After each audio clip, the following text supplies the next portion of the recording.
Welcome to some Sidisi, Wicked Witch of the West Coast. We're going to hit the east side of that LBC on that mission, trying to find Mr. Warren G. So, mount up, regulators. Let's do this. Let's have some fun. Hope you're excited for some zombies, and I hope you enjoyed that intro. That is Warren G's Regulators right there. It's one of my favorite 90s rap songs. I like 90s rap. But yes, welcome to some Sidisi. Hopefully get some really nice zombies going for you. We've got a really good opening hand. We got Cavernous Souls, not that we necessarily need it against Daretti. But I mainly kept it because we have Doom Whisper in the hand. This is a brand new card that I'm excited to get into basically all of my tribal decks. Not tribal decks, all of my graveyard decks. So let's see if our opponent wants to there they go. They're going to hold on that. Let's go and put Overgrown Tomb into play tapped. And then anything else, we're going to go and pass the turn to our opponent. We are playing Sidisi, Brute Tyrant. Whenever Sidisi enters the battlefield or attacks, put the top 3 cards of your library into your graveyard. Then whenever one or more creature cards are put into your graveyard from the library, create a 2/2 black zombie creature token. And then with Doom Whisper, it's a nice way to get some good stuff going with those zombie tokens. An opponent's going to get Wellspring into the graveyard, so not really sure what they searched up, but we'll see. One of my favorite, Chromatic Lantern. Let's go and get down Swamp. You know, let's just try and ramp as quickly as possible. I think I like that. Let's get down Swamp. Let's go for Dimir Signet. We are looking at a turn 3 Sidisi, which is going to be really nice to hopefully kind of put some pressure on Daretti. We're playing against Daretti. +2, discard up to 2 cards and draw that many cards. And for a -2, sacrifice an artifact. If you do, return target artifact card from your graveyard to the battlefield. And then for a -10 ability, whenever artifacts put into your graveyard, return it to the battlefield at the beginning of the next end step. And also, if you're keeping score at home, Daretti can be your commander. He's in the command zone. So yeah, let's go ahead and go for Sidisi. I like that. Let's go get down Cavernous Souls. And we mainly, for the most part, have a ton of zombies in here. So we're actually going to name Zombie, even though Sidisi is not technically a zombie. So we're going to pick Zombie on that. Let's go and tap down Dimir Signet, get down Sidisi. You have the 3 cards into the battlefield. Hopefully we hit, that mulch, I thought that was Life of the Loam. But we do end up at least with the zombie on the battlefield. And then anything else, we're going to go and pass the turn to our opponent. Hopefully we're just going to start swinging across and putting some pressure on our opponent. Once we do get down Fraying Sanity, this is one of those cards that works out really well for what we've got going on.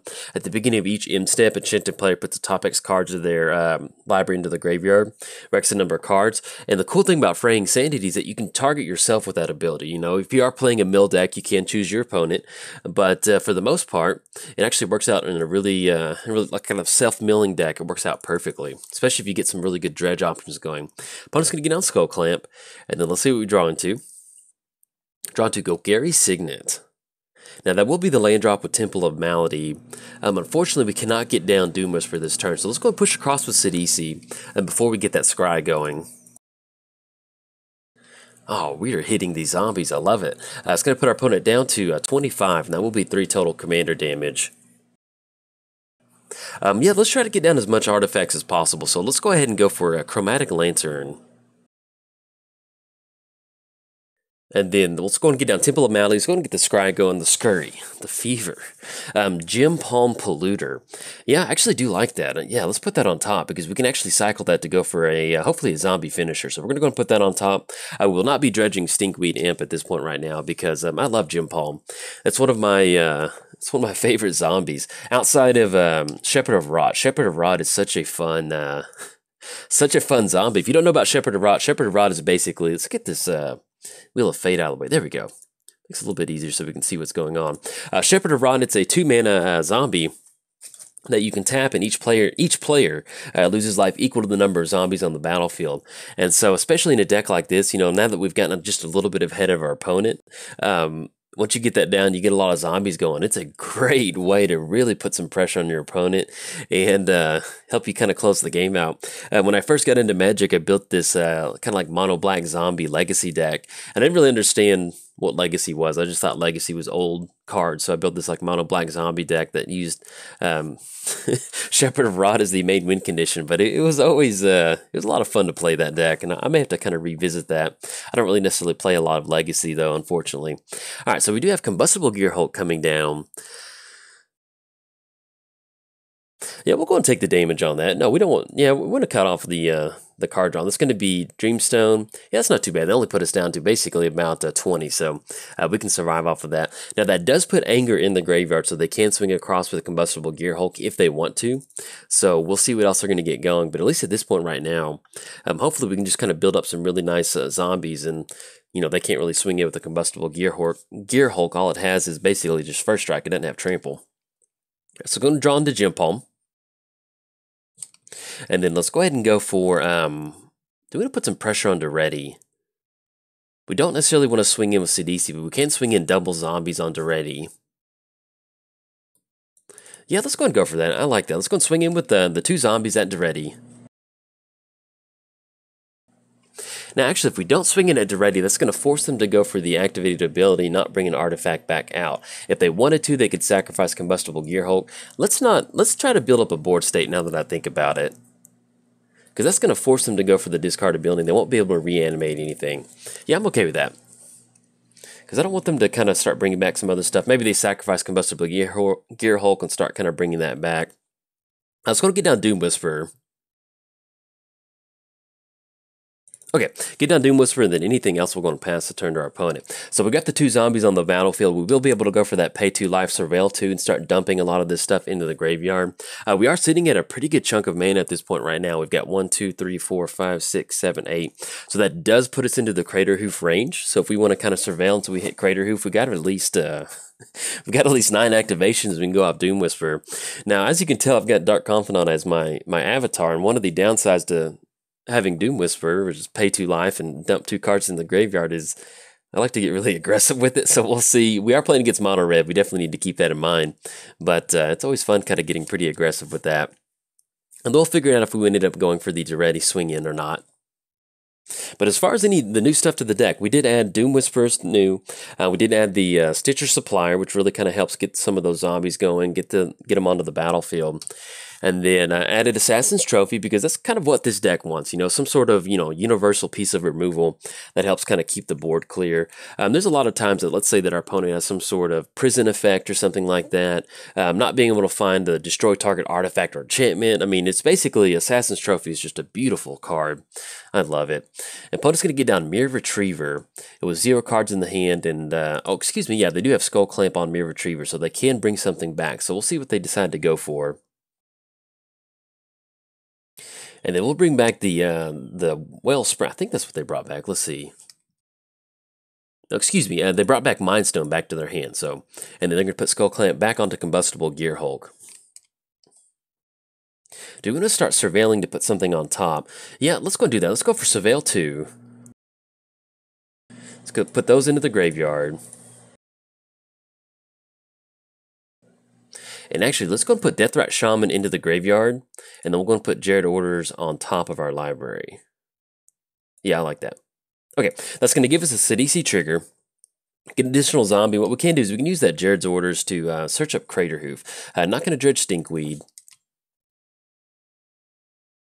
And at this point right now, if we swing in at Daretti, it's going to be at a 3. That's going to make it to where they can't sacrifice anything else, too.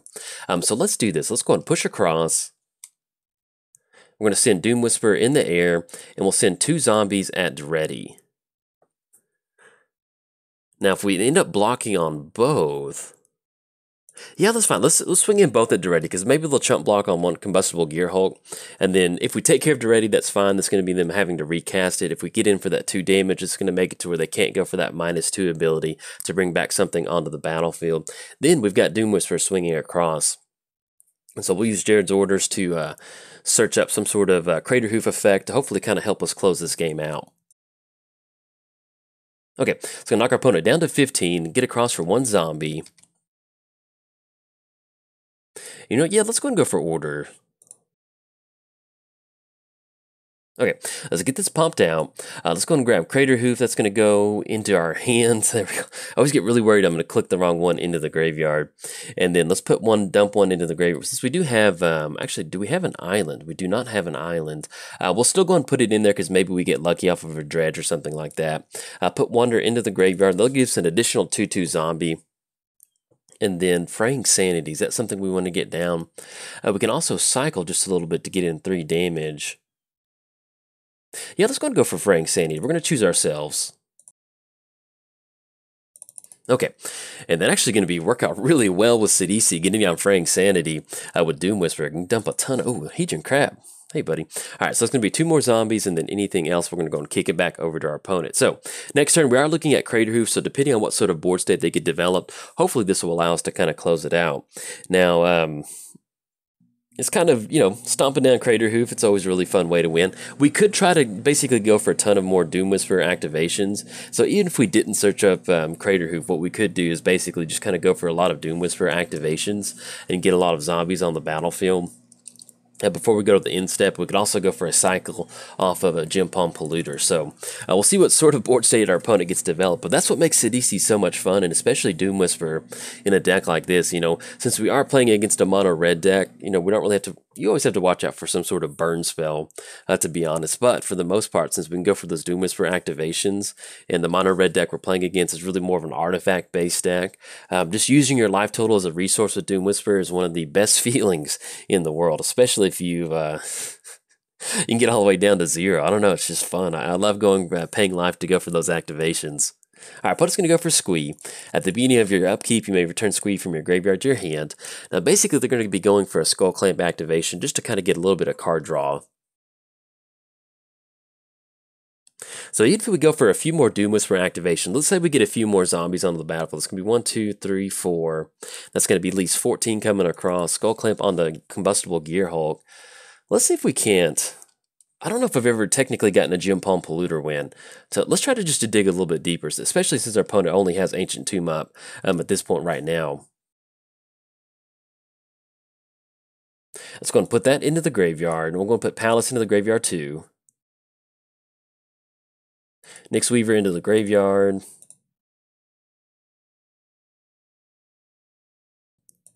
Okay, it's going to be 4 more zombies. It's going to always yield to that Sidisi trigger. Beautiful. Oh, look at that. All right, so we've got at least 9 zombies on the battlefield. So let's go and push across. Yeah, we don't have to get down Crater Hoof. We can actually go for the Gem Palm cycle. And then we'll go and still dredge Stinkweed Imp, too. Because that'll give us an additional zombie to go for. Let's go and go for the Gem Palm cycle. Okay, that's going to knock our opponent all the way down to 5. We're going to be able to get a cycle off the Gem Palm. But you can see how nice something like Gem Palm Polluter is. Even if we don't have to go for that Crater Hoof win, we can swing in with the entire board. We've got Doom Whisperer in the air, and we've got the zombies on the ground. Let's go and push across with the entire crew. And that is a beautiful example of why Doom Whisperer is such a good card for a commander, especially in a graveyard graveyard deck like this. So, knock our opponent down to 19. Good game to our opponent. Really enjoyed it. Thankfully, we were able to kind of put our opponent in a position to where, with Daretti, we can kind of keep them in check to where they couldn't kind of bring some of that stuff out onto the battlefield by keeping it down to 1. So basically, they kind of had to go for that +2 activation to draw 2 cards and discard cards. They did have Skull Clamp to kind of get a little bit of action going, but as long as you can kind of keep Daretti either off the battlefield or kind of keep it into that range of 1, kind of helps you get some good board state going. Plus, getting it on Doom Whisperer, that's always a really nice feeling of getting some really good surveil going. You can see how busted that is. Feels good. So, if you enjoyed your time on the West Coast with Sidisi, like and subscribe. Thanks. Bye.